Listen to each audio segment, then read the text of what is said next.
Eu queria muito agradecer você ter aceitado o meu convite Imagina. de participar da loja Curiosamente, né? A Elizabeth Juste, fonoaudióloga infantil de São Paulo, expertise em apraxia da fala, né, Elizabeth? E eu fico muito honrada, particularmente, porque foi a Elizabeth, né? Eu tenho contado um pouquinho em cada live da Lívia, tá, Elizabeth? Então, um pouquinho eu vou sempre inserindo ela. Então, a Elizabeth, É. que diagnosticou e acompanhou a Lívia com a apraxia da fala. Então, eu tenho um carinho muito especial e muito respeito. E eu estou muito honrada de ter você aqui hoje, nessa noite. Imagina. Obrigada a você pelo convite. Nós estamos aí num mês muito especial, né? Que é o mês de maio, que é o mês de conscientização. Na verdade, é o dia 14 de maio, foi o dia de conscientização da apraxia de fala na infância. Mas foram tantas atividades durante esse mês que acabou virando o mês todo, né? Então, sempre quando existe a possibilidade e a oportunidade de falar sobre esse assunto, não só sobre a apraxia, mas sobre transtornos de fala de uma forma geral, para mim é um prazer muito grande. E você, muito especial, poder contar com você. Então, assim, essa parceria, né, Dani, de profissionais, de família, realmente é uma rede, assim, muito importante. E Sim. obrigada por E todo eu mundo que está entrando, várias pessoas conhecidas, várias é, colegas. Muito bom tem um ver todas monte de gente vocês. aqui conhecida. Isso aí. Uhum. Então vamos lá. O que é apraxia de fala na infância? Que tanto temos falado Pois agora no é, mês de maio. eu acho que é até mais fácil começar falando o que não é apraxia, né? Então, Ah, nós temos, de uma forma geral, nós temos uma quantidade muito grande de crianças que, ao longo do seu desenvolvimento, apresentam dificuldades para aprender sons da fala, né? E por diversos motivos.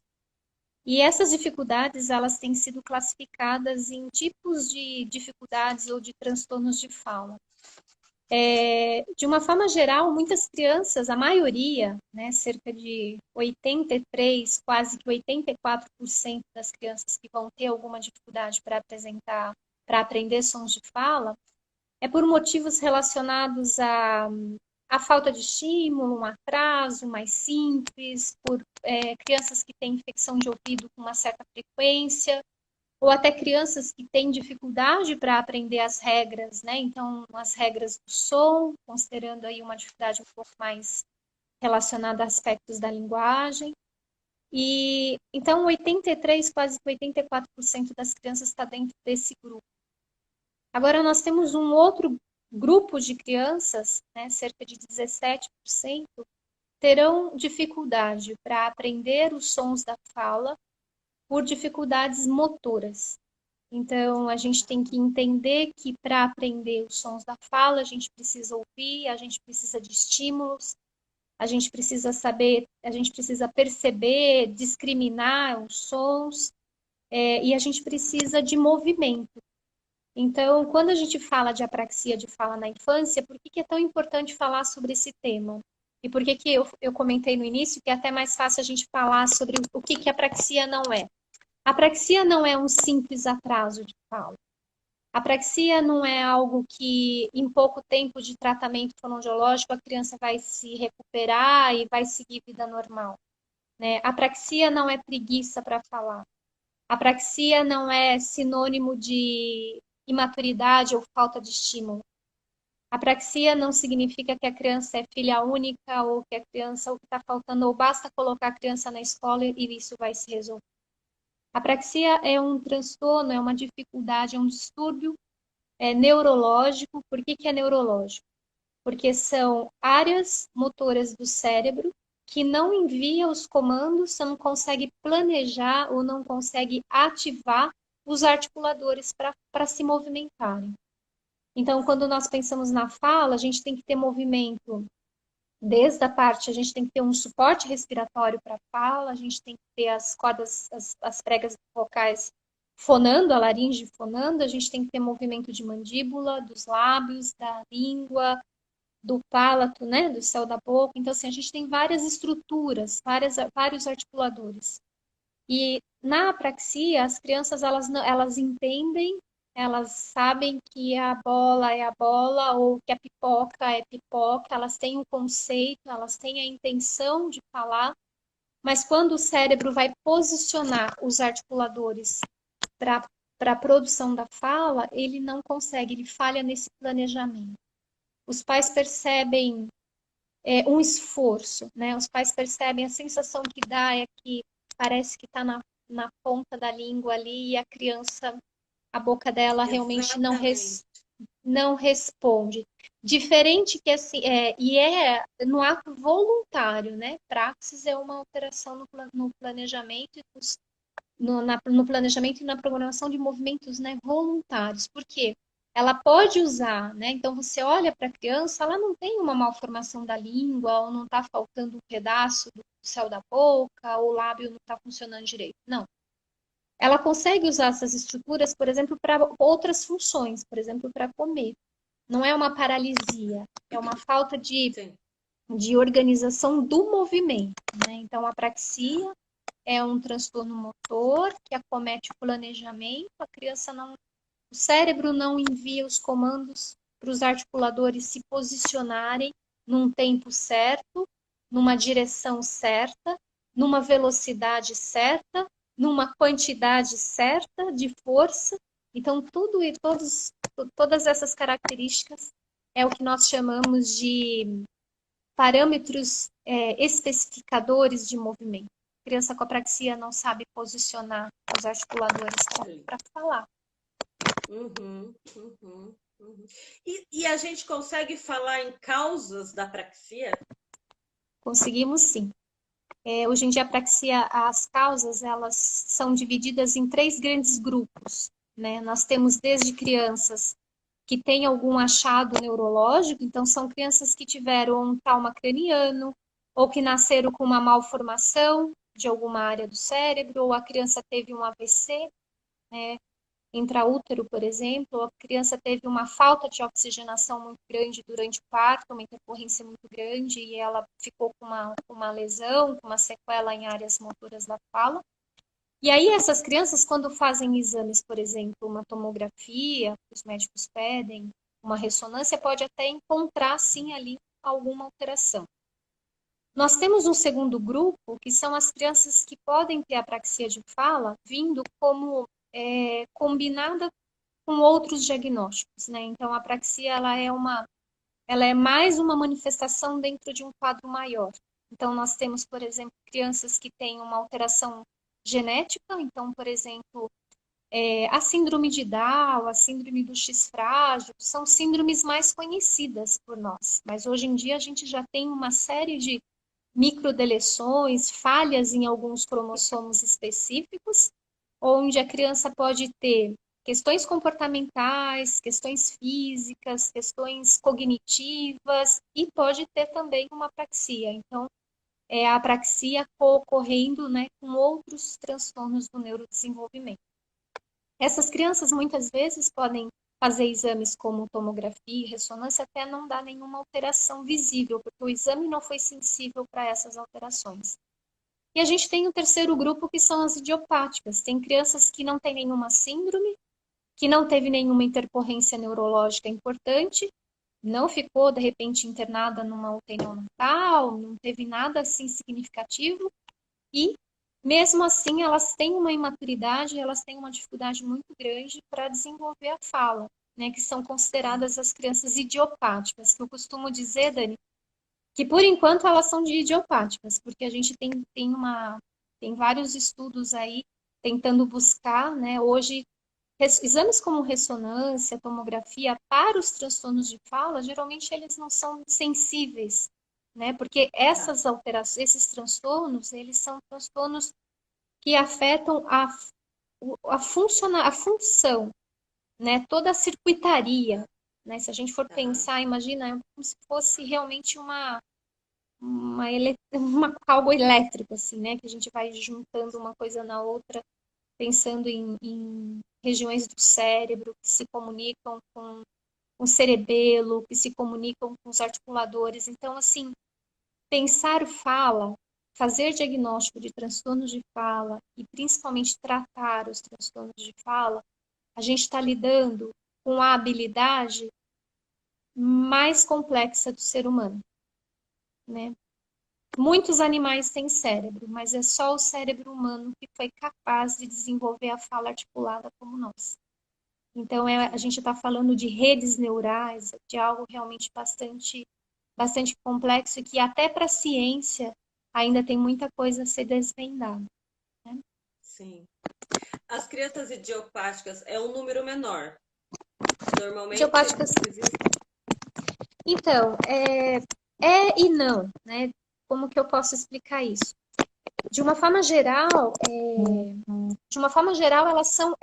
as idiopáticas elas ocorrem com maior frequência, mas está ocorrendo agora uma tendência, já está acontecendo uma nova classificação desses transtornos esses transtornos motores de fala. Então, hoje, a gente já começa a discutir, porque, assim, a gente sempre pensou a apraxia em níveis de gravidade, né? Então, nós temos casos leves, moderados e casos bastante severos. Geralmente, os casos leves, que são as apraxias leves, essas, sim, a grande maioria é idiopática. Você não encontra uma causa definida. Quando a gente pensa em apraxia moderada, apraxia, principalmente apraxia severa, existe hoje até uma discussão de um protocolo que quando você estiver diante de um caso de apraxia severa, a orientação para os médicos, neuropediatra, o próprio pediatra que acompanha a criança, né, o geneticista, é importante investigar porque esses casos geralmente você tem uma causa mais identificada. E aí, quando eu falo dessa questão da classificação, é que hoje a gente já começa a discutir, né, tem uma nova categoria diagnóstica aí que a gente tem falado, tem discutido e tem saído alguns estudos, falando sobre atraso motor de fala, que é uma imaturidade, que a criança tem algumas características parecidas com a apraxia, ela não preenche todos os critérios da apraxia, e seria, entre aspas, uma forma mais leve. Então, a gente começa a acreditar que esses atraso motor ou apraxia leve, esses sim a gente começa a pensar em causas mais idiopáticas, que não tem uma razão. Agora, casos mais moderados e casos severos, a recomendação é que se investigue, né? Faça uma Porque a gente investigação mais pode... profunda. Exato. E como se faz um diagnóstico diferencial? Né? O que diferencia uma criança com apraxia e uma criança com outros tipos de atraso de fala, ou se é realmente só aquela história de uma hora vai falar, uma hora. Uhum. O que a gente tem que prestar atenção nos pequenininhos, ou quando começar a prestar atenção nos pequenininhos, né? Que não é só uma frescura, uma preguiça, Uhum. né? Que tudo tem seu tempo. Infelizmente, né, na área do desenvolvimento da fala, já mudou bastante, mas isso ainda acontece, infelizmente. Né? Quando você está diante de uma criança que fala pouco ou que não está se desenvolvendo tão bem, essa ideia de que pode ser porque é filho mais novo, pode ser porque você é filho único, está faltando contato com outras crianças, ou é muito pequenininho, enfim, tem muito ainda essa fala. O que é importante? Toda vez existem marcos do desenvolvimento da fala, né? E isso já começa lá quando o bebê nasce, praticamente. Né? O choro, ele é uma forma de comunicação. Então, o choro da dor de barriga é diferente do choro quando ele quer mamar. O choro, o balbucio, que é aquele da, mamamã, que ocorre, começa a se diferenciar principalmente a partir do sexto, sétimo mês. As primeiras palavrinhas, então, mamã, papá, lá por volta de um aninho. Começar a imitar os sons dos bichinhos, dos brinquedos, começar a querer combinar palavrinhas por volta de um ano e meio. Então, mamã dá, mamã au au, como quem diz, olha, mamãe au au. A partir de 2 aninhos, começar a querer juntar, além de não só mais 2, mas quase mais 3 palavrinhas. Então, você já começa a querer perceber a criança tentando formar uma pequena frase. Então, a gente está falando de marcos que aparecem no desenvolvimento de uma criança muito precocemente. a gente for pensar que as primeiras palavrinhas começam por volta de 1 aninho e 2, né? Então, a primeira questão é, se a criança não está atingindo esses marcos, porque é interessante isso, né, Dani? Se você pega uma criança de 2 anos que não anda, nossa, é um alerta geral.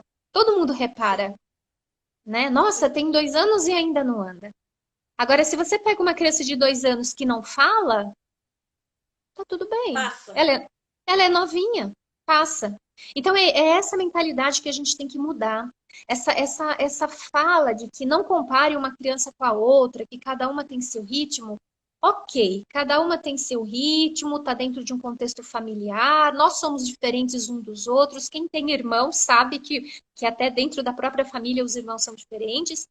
A gente tem algumas variações, mas quando a gente pensa em desenvolvimento, a gente está falando de marcos. E a criança que não atinge esses marcos, então a mãe tem sim que comparar. A mãe tem que chegar lá na escola e ela tem que ver que o filhinho dela de 2 anos não fala nem mamã, nem dá, nem quer. E ela vai pegar o filhinho na escola e ela olha do lado, o coleguinha tá falando mamã, dadá, papá, e tá tentando conversar, uma pequena conversa pequenininha, lógico, mas já tem essa iniciativa com a mãe. Sim. Então, a orientação de uma forma geral para os pais e ainda bem que os pais hoje, e é tão interessante isso, porque muitos pais até são orientados a não fazer nada, a esperar, e não se conformam com isso. E tem mãe que fala, não, algo me diz que tem alguma coisa errada. E mesmo não tendo sido orientada, a mãe vai procurar uma forma. Né? Então, qual é a orientação para os pais? Percebeu que o filho não está atingindo esses marcos? Percebeu que ele não está saindo daquelas mesmas palavrinhas? Ou que a criança está falando e as pessoas não estão entendendo? Uma criança de 2 anos, 2 anos e meio, metade do que ela fala a gente já consegue entender. Metade do que ela fala a gente já consegue, é para a gente conseguir entender. Se eu tenho uma criança de 2 anos que está lá, fala sons, emite sons, mas são sons não articulados. É uma fala ininteligível. Leve para uma avaliação com um fonoaudiólogo. Essa avaliação, ela não existe uma contraindicação. Muito pelo contrário, você vai conseguir, da mesma forma que você faz uma puericultura, que você acompanha a curva de crescimento, o ganho do peso, é possível, dentro da fonoaudiologia, você fazer uma puericultura de desenvolvimento de fala. O máximo que vai acontecer vai ser a fono falar, olha, realmente ele não está atingindo. Ou, fica tranquila, mãe, que está tudo bem e ele vai conseguir. E aí eu gostaria, aqui eu sei que tem várias fonoaudiólogas aqui assistindo também, eu gostaria muito de compartilhar com as minhas colegas a seguinte questão, que assim, a gente, quem trabalha com desenvolvimento sabe disso, a gente tem um peso muito importante, a gente tem uma responsabilidade muito importante, né? Então, a gente, se a gente não tem experiência com criança pequena, encaminha para um colega que tem. Por que eu estou falando isso? Muitos profissionais se especializam, por exemplo, em áreas de estudos da leitura escrita ou de outras áreas. Dentro da fonoaudiologia, nós temos áreas de especialidades. Então, assim, se você não... eu tenho bastante experiência com criança a partir de 4 anos. Eu tenho muita experiência com criança a partir de 5 anos. Ótimo. Fique na sua especialidade ou na área que você tem experiência. Isso não te dá o direito de, ao receber uma criança de 1 ano e meio, achar e colocar todas elas no mesmo balaio que é atraso, põe na escola, ou é falta de estímulo. A gente tem que tomar muito cuidado com isso, porque eu estou falando isso porque, às vezes, até mesmo fonoaudiólogos que não têm tanta experiência com desenvolvimento de fala, acabam passando uma conduta inadequada. Então, é um conjunto de fatores. Os pais ficarem alertas se a criança não está cumprindo esses marcos, e nós, profissionais, a gente conseguir refinar e fazer uma boa seleção dessas crianças. Isso pensando de uma forma geral. Agora, eu só vou retomar um pouquinho a sua pergunta quando você fala da apraxia. A apraxia de fala tem algumas características que são compartilhadas e que nós dizemos que essas características elas não são tão... Não nos ajudam a diferenciar tanto a apraxia como um outro tipo de transtorno de som, por exemplo, um transtorno fonológico. Então, assim, quais são as características que realmente chamam a atenção e que são bandeiras vermelhas ou que contam mais ponto do diagnóstico da apraxia de fala? Bebês quietinhos. Então, a manifestação ela começa muito cedo na vida da criança. bebês quietinhos. Eu tenho bebês que não balbuciaram.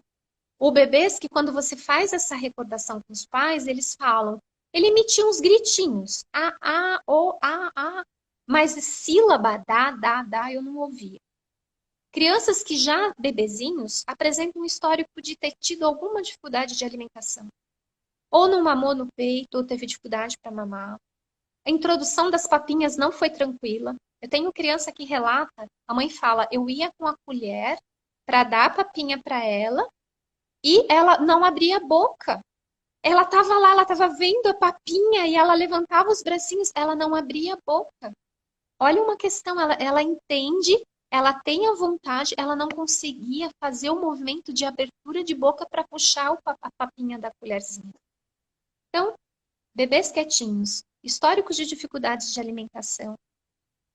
Quando a gente pensa em alimentação, a gente tem crianças que têm dificuldade para se alimentar, que a textura, a temperatura, o cheiro, tem questões sensoriais do alimento, tem questões de não conseguir fazer o movimento, então coloca o alimento, não consegue ter esse movimento de mandíbula, de lábio para puxar o alimento da colher. Então são várias questões. Sinais importantes ainda para a apraxia. Criança com dificuldade para produzir sons, especialmente vogais. Quando você tem um transtorno de som de fala mais simples, entre aspas, não desmerecendo esses transtornos, porque eles também precisam de cuidado e eles também precisam de fonoaudiologia, senão eles vão dar problema lá na escola. Então, qualquer tipo de transtorno tem que ter cuidado de fono por trás. Mas, assim, dificuldade com vogais, um bebê faz vogais muito cedo. A. Hoje eu estava atendendo um pacientinho de 8 anos, já fase final do tratamento, prestes a ter alta, uma apraxia bem moderada hoje, mas foi um caso difícil. E até hoje, com quase 7 anos ele troca o O pelo O. Então, tudo onde tem O, ele fala O. Ele não consegue fazer o O. Quer dizer, dificuldade com vogais, ou tem crianças que não conseguem falar todas as vogais.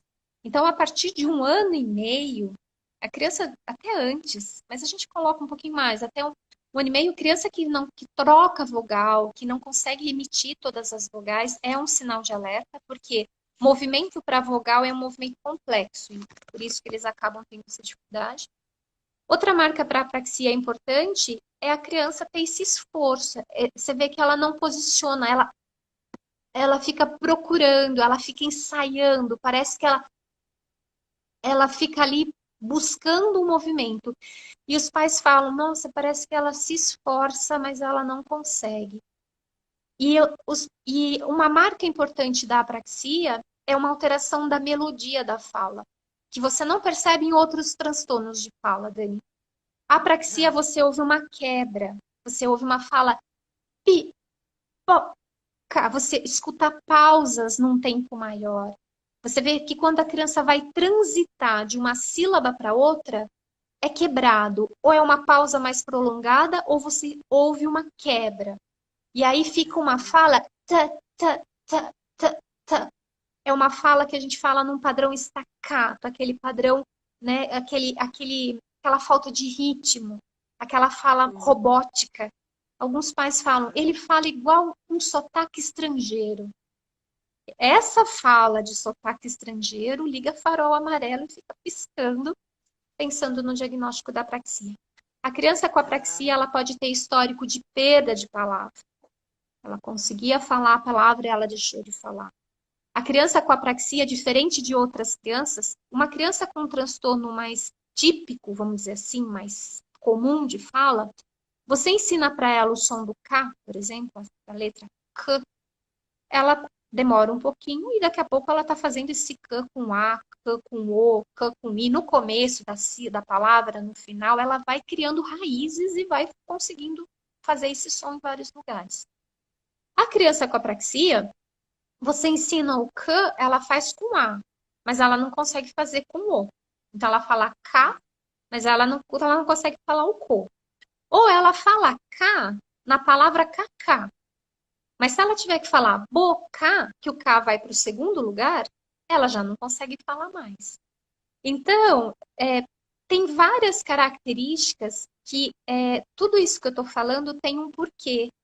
Por que que consegue falar com uma letra, com uma vogal e não com outra? Por que que começa a falar numa palavra e não na outra? Que eu não teria tempo aqui suficiente para explicar. Mas são sinais que vão colocando a apraxia em uma...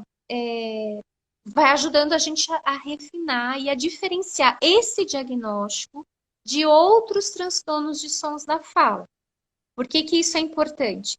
Diagnóstico diferencial é igual tratamento diferencial. E era isso que eu ia te perguntar, né? Como mãe, eu ouvi muitas vezes dizer: tratamento da apraxia da fala não é diferente da fonoterapia tradicional, convencional. É isso? Uhum. É É diferente? isso mesmo. E isso é mais um sinal para os pais e mais um sinal para os fonoaudiólogos que estão aqui nos ouvindo.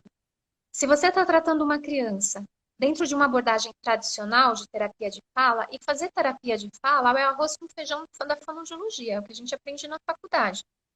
Uma série de técnicas para ensinar a criança a aprender os sons da fala. Se você tem uma criança no consultório, que você está usando o seu conhecimento, que você aquilo que você já faz praticamente há muito tempo lá no seu consultório, funciona para várias. Por que tem lá um grupinho que isso não funciona? Por que essas crianças não estão melhorando? E para os pais ficam. Por que essas crianças estão fazendo fono há tanto tempo com uma evolução tão pequena? Porque a terapia para a apraxia, ela tem elementos e ela tem o que eu gosto de falar de ingredientes que são diferentes. A gente tem que saber escolher a palavra certa, a quantidade, a sílaba que a gente vai incorporar nessa palavra. A criança com apraxia, ela precisa de muito mais repetições, né? Então, ela precisa treinar. A gente está falando apraxia, falta de praxis.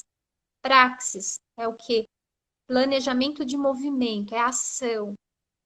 É você conseguir conceitualizar, idealizar, planejar um movimento. Demanda treino. Pensa no carro quando a gente vai aprender a dirigir o carro. Num primeiro momento, é uma atividade o quê? Voluntária. A gente tem que pensar para fazer. Dirige o carro todo dia. Passa menos de um mês até. O que vai acontecer? Virou automático. Você não pensa mais. Então, a criança com apraxia, ela tem essa dificuldade de sair desse plano voluntário para entrar para o automático. E aí, por isso que a terapia demanda repetição. Então, você tem que repetir, só que repetição não é sinônimo de pressão. Então, a gente está lidando com crianças que, a depender da forma como o fonoaudiólogo conduz essa terapia, primeiro, a gente já está pegando no calo da criança. A gente está mexendo ali na ferida que estou te ensinando a falar. E é algo que ela não consegue. Que ela sabe que ela não está conseguindo. Que ela sabe que ela não está conseguindo. Esse é um outro ponto importante.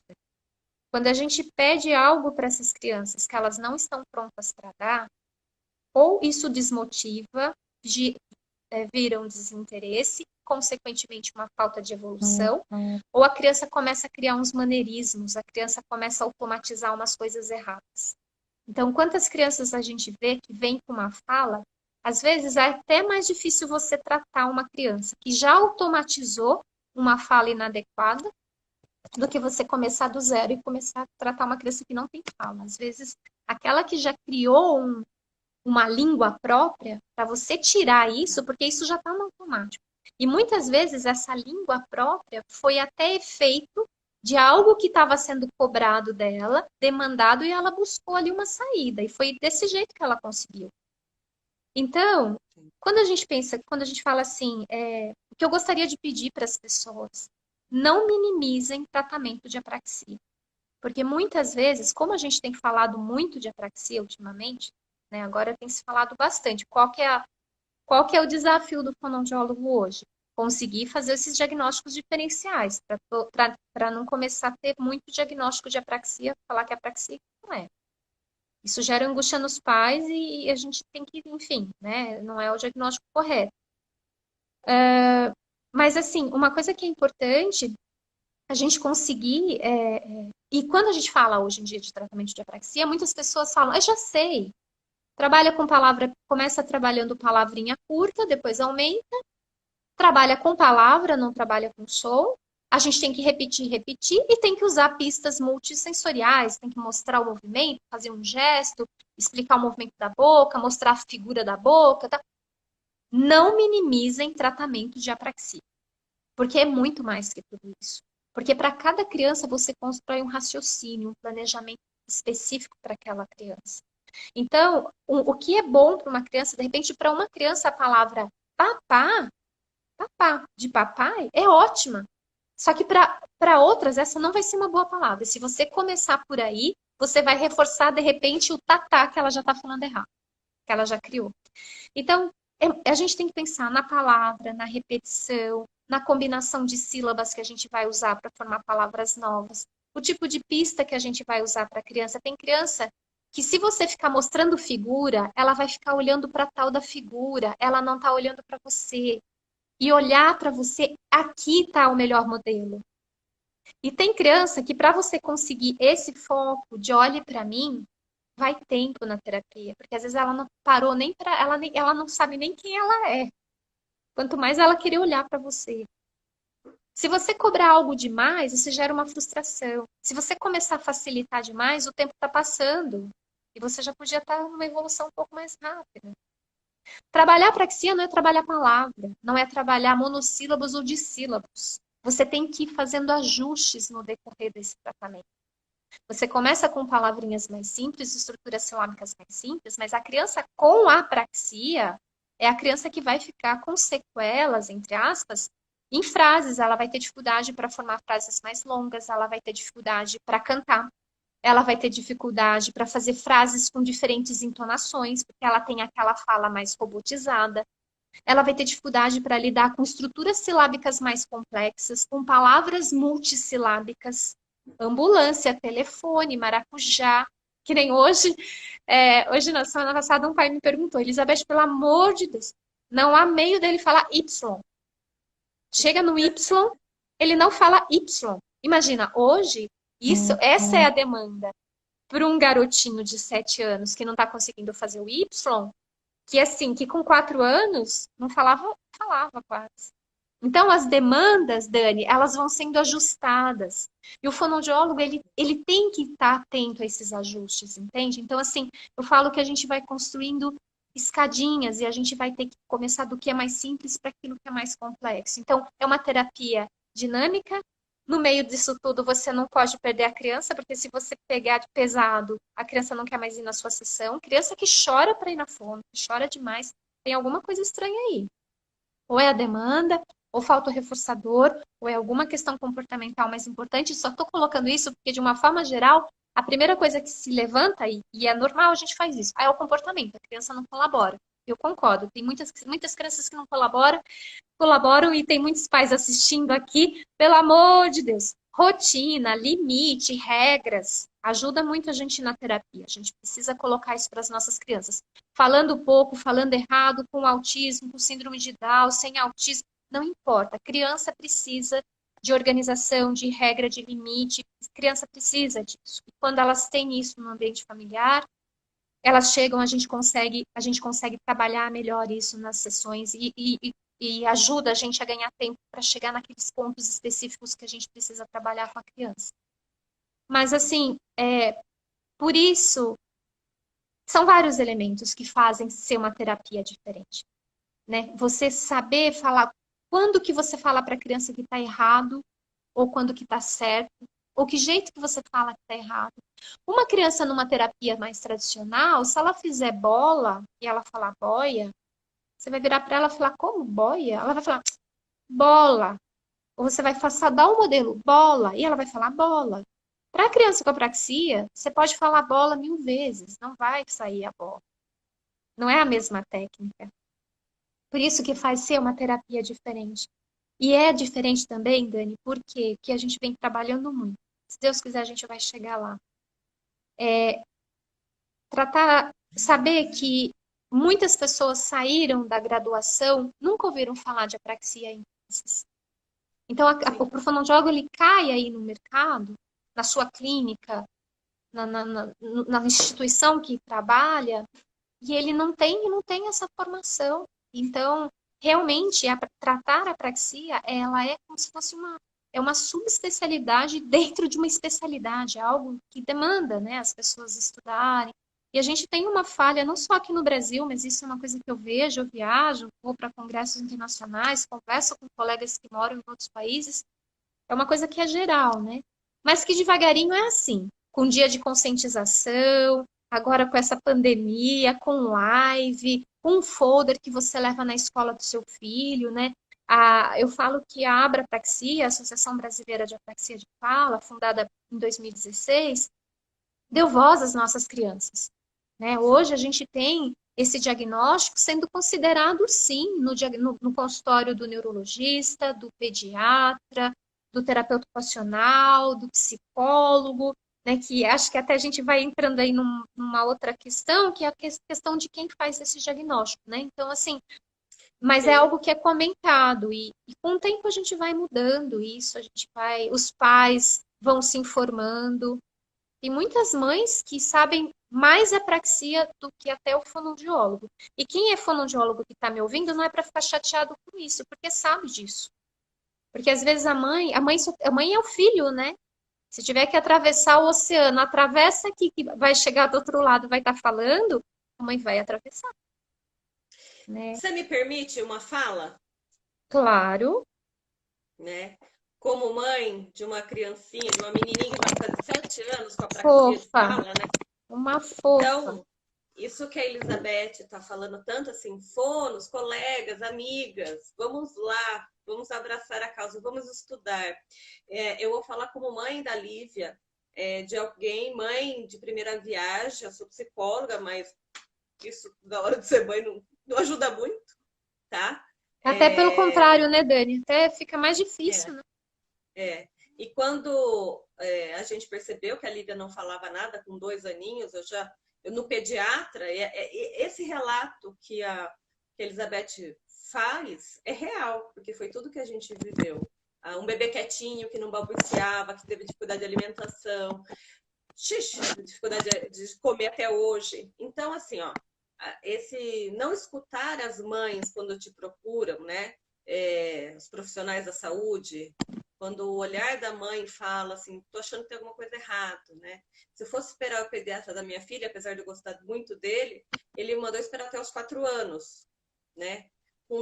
Antes dos 2, eu comecei a levantar a orelha e comecei a ir atrás. Só que até eu acertar, eu acho que eu já passei por umas 12 fonos. Não, umas porque eu não acertei, outras porque eu tinha que viajar para fora do meu município. Eu tô em São Manuel, São Paulo. A Dani Pedroso está aqui, já fez curso com você, ela é de Piracicaba. Eu ia até Piracicaba, eram 2 horas para ir, 1 hora de sessão, 2 horas para voltar, uma estrada Uhum, horrorosa. E aí a gente vai trocando, às vezes, porque a gente vai se conectando com outras pessoas mais perto, né? Então hoje ela vai para Bauru, 70 quilômetros. Hoje não por causa da pandemia, mas as meninas estão aí, Maria Daniela Borro e a Melina Whittaker, são as fonos dela, que a Graziela, que está aqui, Zwin, que indicou, né? Então, assim, a gente foi trilhando um caminho muito difícil, né? Porque a Elizabeth fica lá em São Paulo, não dá, é. né? Então a gente foi, ela não tem como abraçar tudo, então a gente foi trilhando um caminho. Então, fonos, por favor, né? Os casos, as informações estão chegando, as mães estão procurando, como estão procurando mais as terapeutas ocupacionais, as psicólogas, a gente tem trazido profissionais de outras áreas aqui para falar de desenvolvimento infantil, como é importante isso dessa avaliação precoce. Não tenha Uhum, medo, pode a vizinha falar que é bobagem, vá, né? Procure uhum, informação, né? Porque menos a gente é um caso que o mais vai ser benéfico, né, para a criança, uhum, né? Então eu queria exatamente. assim, como mãe que correu atrás, que corre, que continua estimulando em casa, enfim, não no caso da minha filha, não só fono, mas físio, TO, psicólogo, psicopedagogo, né, que a gente possa correr atrás e que vocês, né, todos, cada vez Uhum. mais estudem e que bom que isso está cada vez mais se É, difundindo, né? sim, Eu sim, com descobri a praxia certeza. dela fala funciona na internet, né, no Google. Uhum. Né? Aí eu descobri Uhum. a abrapraxia, descobri a Elizabeth e fui lendo, fui vendo que a Lívia se encaixava, aquilo lá foi me dando um negócio e aí eu fui atrás, né? Uhum. Começou a dar nome, tinha nome tudo aquilo, a nossa angústia, né? Que era a apraxia da fala. É isso uma coisa importante, né? O diagnóstico, quando você dá um nome, o diagnóstico ele abre caminhos, né? Ele é norteador. Né? Você primeiro entender que aquilo não é normal, né? Porque assim, quantas mães acabam muitas vezes os pais, né, outras pessoas da família, né, acabam comentando, ah, é ansiedade de mãe, ah, não, você é muito ansiosa, ah, não, espera, eu falo, né, que mãe tem aí um sexto sentido realmente, né, quando percebe que tem alguma coisa, e como você falou, né, Dani, na dúvida, procure, né, porque o máximo que você pode ouvir não é, ou é, Não é. ou é uma dificuldade de fala, mas não é apraxia, ou enfim, tem que tratar ou não tem que tratar, e não existe uma contraindicação. Né? E acho que Sim. esse movimento, assim, eu acho que já mudou bastante, né? Mas a gente tem ainda, muitas vezes o fonoaudiólogo, ele não conseguiu fazer o diagnóstico, tratar, porque não teve a informação. Mas hoje em Sim. dia, né? Hoje em dia a gente com Instagram, com internet, né? Com outras, a gente tem formas gratuitas da gente se atualizar. Gratuitas. É lógico que muitas formações são caras e não é todo fonoaudiólogo que tem condições de pagar essa formação. Inclusive lá na Abrapraxia tem a lojinha solidária, né? Sempre quando alguém escreve lá, algum profissional fala que não tem o dinheiro para fazer um curso ou enfim alguma coisa, a associação sempre tem apoiado isso de alguma forma. Mas o Sim. caminho que eu quero dizer é que assim, saber diagnosticar ou saber tratar, realmente você pode falar, não é minha área de especialidade, eu não quero trabalhar com isso, ok. Mas você minimamente saber identificar ou conhecer minimamente para poder fazer o encaminhamento, isso é muito importante. É como uma situação como o autismo, né? Eu posso escolher dentro da minha área de atuação falar, não, minha área não, eu não vou trabalhar com autismo. Ok, a gente tem áreas de especialidades e que bom quando a gente pode fazer escolhas e a gente pode, né, decidir aí qual que vai ser o que a gente quer trabalhar. Mas, assim, uma coisa que é muito importante é, eu posso não ser especialista na área, mas minimamente diagnosticar. Então, minimamente saber os sinais de um autismo, porque se uma criança chegar para mim na escola, se eu sou professora, ou no meu consultório, ou enfim, eu tenho que minimamente reconhecer para pelo menos dar um norte para essa família. Porque quando a gente fala de crianças pequenas, de crianças, a gente está falando de desenvolvimento. E o tempo é precioso para as crianças. Até porque você não falar bem, ou você não ser compreendido aos 2 anos e meio, aos 3 anos, é uma coisa. Porque a demanda social e a demanda de interação é outra. Crianças de 2, 3 anos, como que elas interagem? Se uma corre, a outra corre. Se uma sobe, a outra sobe. Se uma chora, a outra chora. Aos 4 anos, 3 anos e meio, 4 anos, a interação social, obrigatoriamente, ela passa pela comunicação, pela fala. Se eu não consigo falar bem, se eu falo com muitas trocas, de forma ininteligível enfim, não, isso atrapalha a criança na sua autoestima, na sua interação com os coleguinhas. Isso tem um impacto no desenvolvimento da alfabetização, da leitura e da escrita. Né? A gente tem países como o Reino Unido, por exemplo, onde as questões de fala e linguagem são tão valorizadas, e quando você pensa em indicadores de bem-estar social, indicadores de qualidade de vida, a comunicação é um elemento. Assim como ter emprego, ter um lugar para morar, ter minimamente um salário que te dê uma condição digna de vida, saber se comunicar entra como um critério de qualidade de vida, de bem-estar social. Então, o Olha, que está, né? Onde estão as nossas crianças? E é isso, né, Dani? Hoje é incrível, porque assim, olha, vocês moram no interior, numa região que tem carência de fonoaudiólogos, embora vocês estejam perto de centros, né? Então, se a gente for pensar, a gente tem aí a USP Bauru, que na região de vocês ali sim. é um centro de referência, mas mesmo assim, ali a gente tem várias cidades, a gente tem várias instituições. Gente, quem trabalha em APAES, não precisa ir muito longe. Vamos pensar em APAES. Quantas APAES nós temos no Brasil? Muitas. Vamos para dentro das APAES. Quais são o perfil das crianças que vão para as APAES? Crianças com deficiência intelectual. Ok, tem uma deficiência intelectual também por diversos motivos e acabam conseguindo uma assistência dentro das associações como a APAE.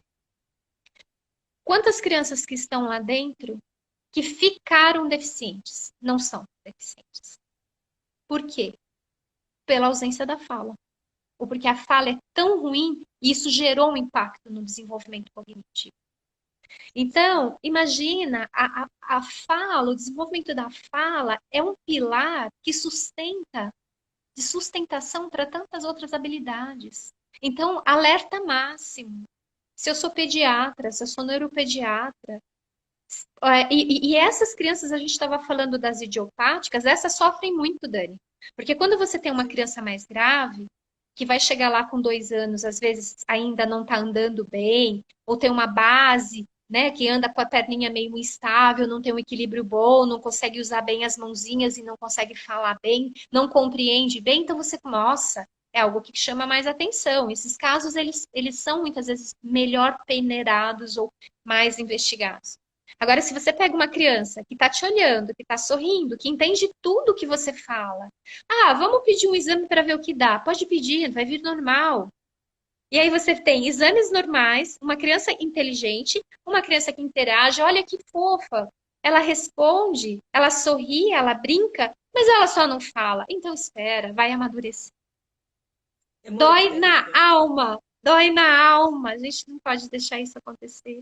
A gente tem que cuidar, a gente tem que acompanhar. A Lívia, só para vocês terem ideia do impacto, eu não sei se cheguei a contar para você, mas um dia a Lívia chegou aqui em casa porque ela está conseguindo falar frase, do jeito dela lá, né? Você viu? Né? Mas ela está conseguindo, ela falou assim, eu falo tudo errado. Olha. Aquilo fez assim em mim, pá! Né? E aí, segura a onda e vamos lá segurar a criança e vamos falar o quê? Não, você está melhorando muito. Porque ela tem consciência. Não adianta eu falar para ela que ela não fala errado. Ela fala. Porque os amiguinhos da escola... Né? Não adianta eu falar para ela assim, não, filha, você fala lindo. Não. É até uma falta de respeito, muito. Né, Dani? Se você vira para ela e você fala, não, você fala super bem. Eu acho isso uma agressão à criança, sabe? Porque assim, imagina, ela sabe, ela percebe que ela não está conseguindo. Eu entendo o lado dos pais, muitas vezes, de tentar, de fazer de conta que minimizar e falar, não, né? Mas nem sempre esse não é um bom caminho. Porque lá no fundo ela está sentindo. E eu sempre falo isso, né? A criança, ela entender, eu sou fono, você está aqui porque você precisa aprender melhor, falar melhor. Ó, tá vendo? Você não está conseguindo fazer esse som, enfim. Você ir dando essa consciência é muito importante, porque você reconhece e você acolhe aquela queixa. Você simplesmente ignorar e falar, não é nada. Muitos pais passam por isso. E eu falo, por enquanto vocês podem fazer isso, mas vai chegar uma hora que não vai dar. Que é o seguinte, quando a gente tem uma criança que está falando muitas coisas e a gente não está entendendo. Uma das características da apraxia de fala é uma fala ininteligível. Então, voltando para o conceito. Eu não consigo planejar, eu não consigo ativar os meus articuladores para se movimentarem na ordem certa, no tempo certo, com a quantidade de força certa, com a amplitude de movimento certo. Isso vai ocasionar o quê? Erros de sons de fala. Esses erros vai gerar o quê? Uma fala que não vai ser compreensível, uma fala ininteligível. E tem momentos que a criança chega e nem a família não entende. E aí a criança começa a falar e eu falo para os pais, sejam receptivos, se você entende, fica atento ao contexto. Se você acha que é alguma coisa do cachorro, pega a palavrinha que você entendeu e você, sei, uau, uau, e tenta dar um sentido. E por um tempo, vocês conseguem fazer isso. Só que tem criança que depois ela vira para você e faz, como quem diz, o que eu estou falando? Então a gente fingir que a gente está entendendo tudo, até um ponto vai, depois não funciona mais também não. Por isso que é importante ir conversando com eles.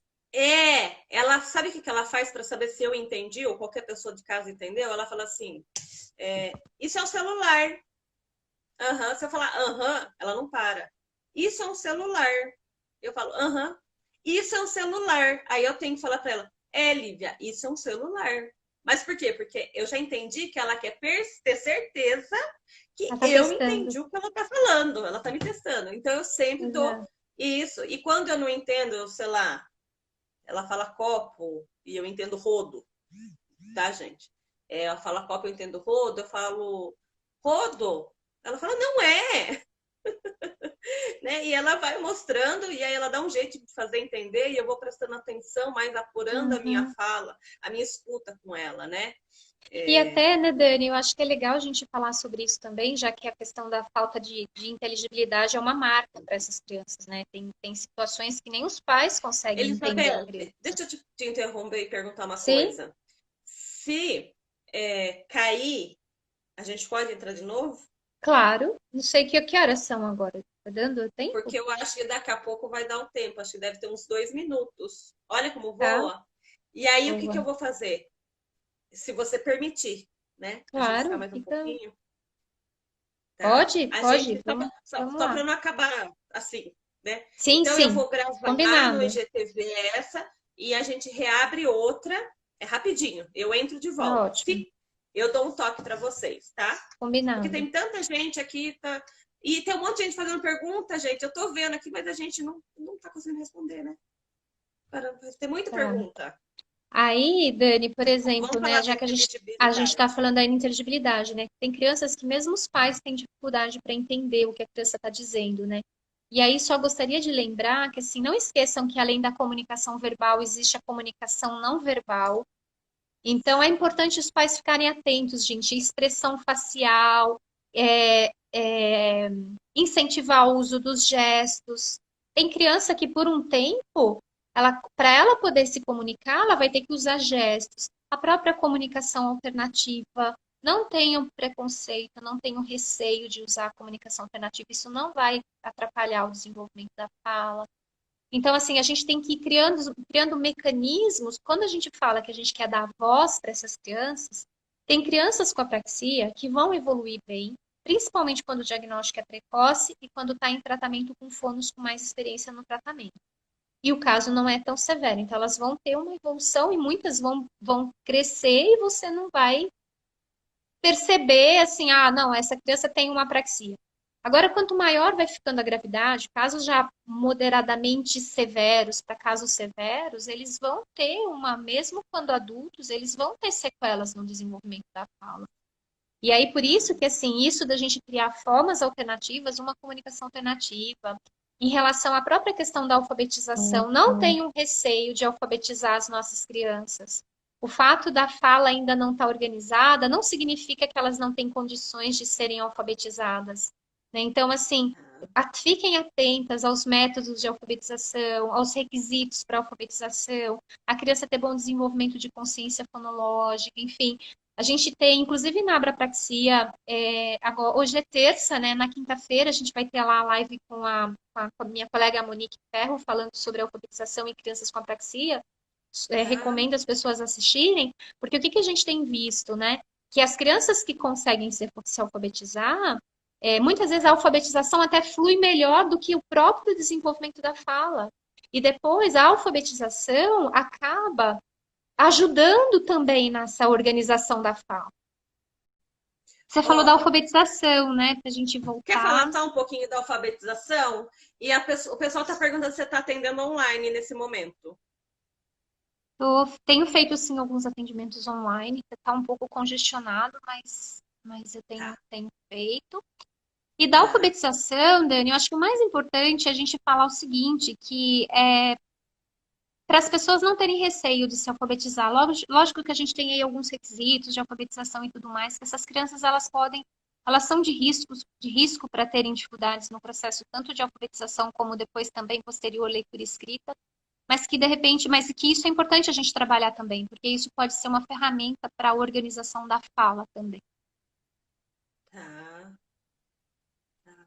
Deixa eu ver se tem, Elizabeth, método Sim. fônico é o melhor para as crianças que têm apraxia de fala?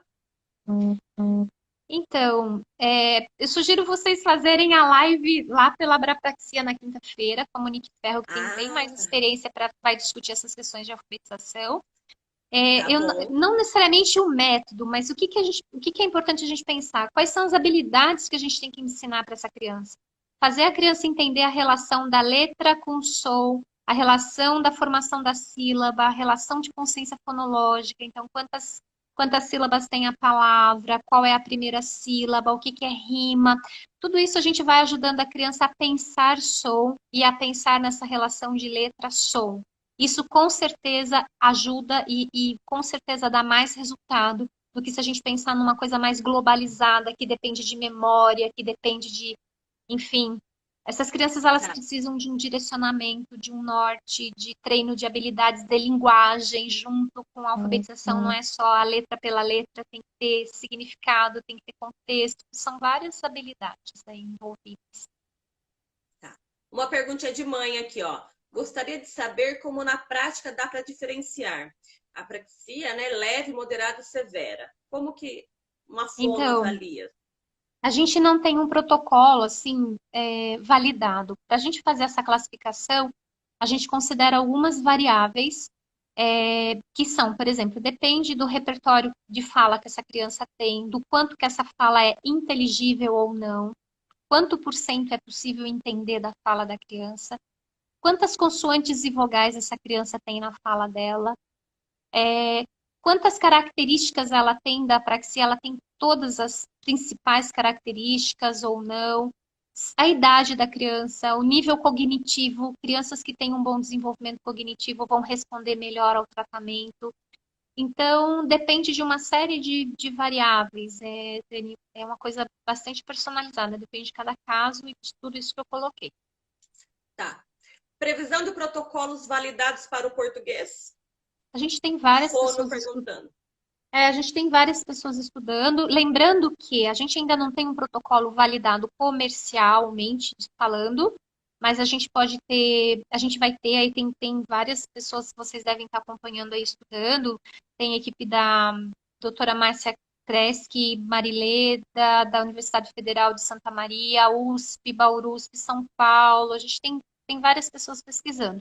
Mas a gente pode não ter um protocolo referenciado, validado, com dados normativos, mas a gente tem um bom protocolo clínico, é possível.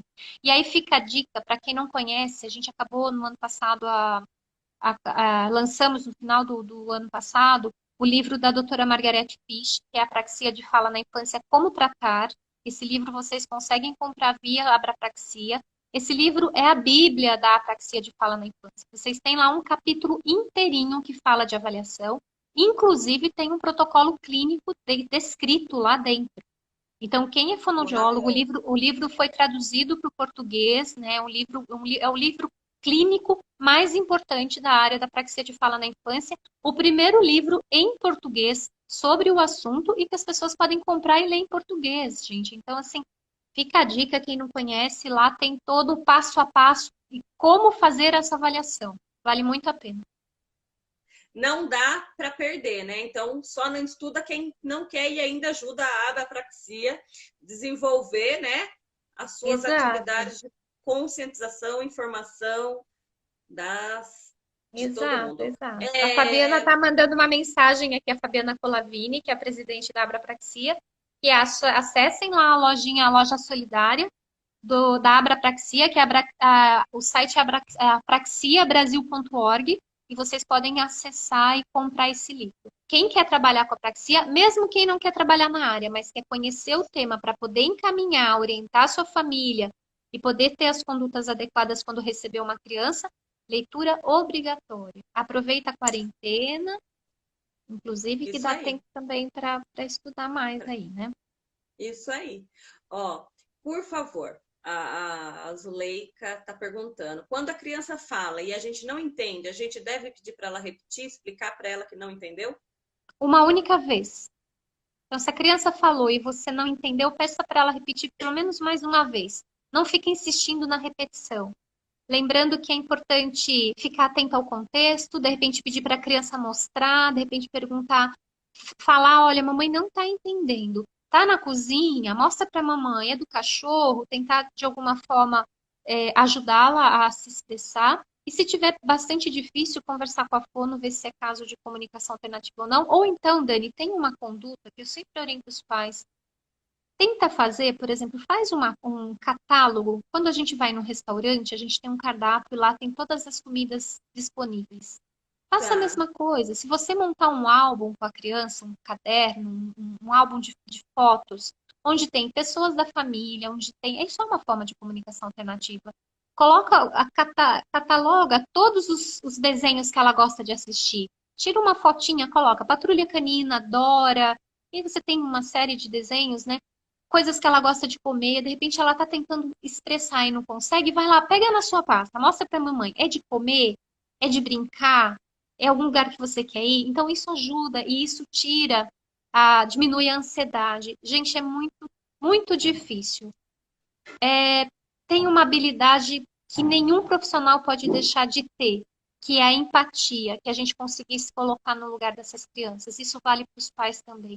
Tomem cuidado para não pressionar, tomem cuidado para não gerar mais ansiedade ainda na criança. Então, assim, a gente tem que se colocar no lugar delas. Imagina o sofrimento. Você sabe o que você quer, você tem a ideia, você tem a vontade e ninguém está te entendendo. É como a gente viajar para um outro país e a gente está precisando de alguma coisa e a gente não está conseguindo, ninguém está entendendo o que a gente está falando. Como é que a gente se sente? Só que a gente é adulto e a gente tem uma estrutura emocional um pouco mais definida. A criança está ainda em fragilidade emocional. A gente tem que considerar isso. sim. Ai, gente, acho que a gente tem que encerrar, né? É, Elizabeth? uma pena que eu tô congelada aqui. Olha, quero mandar um Ah, beijo para várias pessoas que estão aqui que eu conheço. Super obrigada por vocês estarem aí comigo nessa caminhada. Sempre quando eu vou dar uma aula, um curso, uma palestra. Eu acho que as lives, elas têm sido, assim, uma forma da gente ficar um pouquinho mais próximas, né? No meio dessa pandemia, né, Dani? E a sim, gente sim. super obrigada pelo convite. Parabéns por você ser uma mãe tão dedicada, tão querida. Um beijo para a Lívia, para todo mundo que Pode está aqui deixar. assistindo. Enfim, Sim. Eu queria agradecer, né? eu tenho um barulhinho de fundo aqui, Dani, que é a minha cachorrinha, a Pipa, é até famosa, muitas pessoas conhecem. E Ai, ela tá tomando água. E até que ela se comportou, porque eu achei que ela fosse ter uma participação especial aqui na live hoje. Mas ela se comportou, só que agora ela tá tomando água e tá fazendo um barulhinho de fundo aqui, desculpa. não tem problema, a pipa pode. Então, então, né? A live vai ficar disponível. Nós vamos colocar ela no canal do YouTube. O Patrick vai juntar os dois, tá? Tá no IGTV aqui do Instagram, porque agora não fica mais salvo aqui no Instagram 24 horas. Vai para o IGTV, que eu não sei muito bem o que Tá é isso ótimo. ainda, tá? E aí, mas o Patrick vai fazer e vai colocar no Uhum. canal do YouTube da Loja Curiosamente. Então, quem quiser reassistir, quem fez perguntas e saiu as respostas no meio do caminho, vocês podem assistir. Eu queria muito agradecer a presença de todos, né, que ficaram com a gente até agora. Muito obrigada, Elizabeth, pela sua disponibilidade. Obrigada a É, você.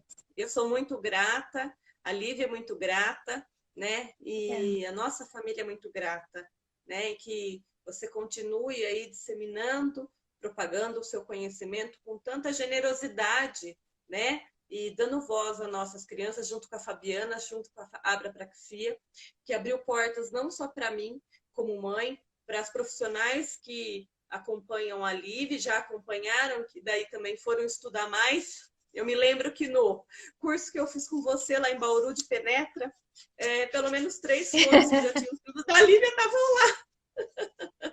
Então, a gente torce, né, que as pessoas, assim, vão atrás. Não Não. conhecer, não saber, não tem problema. O problema Uhum. é quando a gente tem a oportunidade de ter o conhecimento ali na nossa cara e a gente não vai atrás, né? Seja eu na É. psicologia, seja todas as áreas da saúde, né? Uhum. Super obrigada, Dani. Para mim é um prazer participar, prazer estar aqui com as minhas colegas fonos, dizer que a nossa caminhada não é fácil, é cheia de desafios. Imagina, né, tem todo o lado de vocês como pais, a angústia de ver, né, os seus filhos com uma dificuldade de fala, né? Como eu falei, a fala é uma base para tantas outras habilidades. Imagina nós, então, como fonoaudiólogos. Imagina a nossa formação, nós somos fonoaudiólogos. Nós estudamos para ensinar a fala. E imagina a frustração quando a gente não consegue fazer isso da forma adequada, ou que a gente não consegue fazer isso da forma como a gente gostaria de fazer. Então, eu gostaria de dizer aqui para as minhas colegas que, assim, não existe milagre, não existe milagre no sentido, assim, não é fácil, não existe receita de bolo, né? Tudo que a gente vai conseguindo é dedicação, é estudando cada paciente, é a gente buscando um curso aqui, buscando uma formação ali. Então, assim, e devagarinho a gente vai junto, formando uma rede, acho que a gente já caminhou bastante. E o que depender de mim, eu vou continuar trabalhando e batalhando e lutando para conseguir trazer coisas de fora para cá e, enfim, para a gente seguir esse caminho. E como eu falei, né, com a associação hoje na retaguarda disso tudo, com certeza o caminho fica mais fácil e, e vamos em frente, para as nossas crianças terem voz e para a fonoaudiologia ser reconhecida como de fato merece ser, né? Acho que isso é Isso, muito importante. Obrigada a isso. vocês, fiquem bem, se cuidem. Muito bem, muito obrigada. Eu já falei para a Fabiana também, para a gente só encerrar, que a Abra Praxia pode contar comigo para o que precisar, eu estou à disposição, já falei isso para ela, Obrigada, Dani. né? Então, o que vocês precisarem, vocês também podem contar comigo, porque quando eu precisei, vocês estavam de braços abertos para nos receber, tá bom? Passando Obrigada, todas as Dani. informações. Um Um beijo, beijo. gente. Boa Boa noite, noite, pessoal. fiquem Boa com noite. Deus.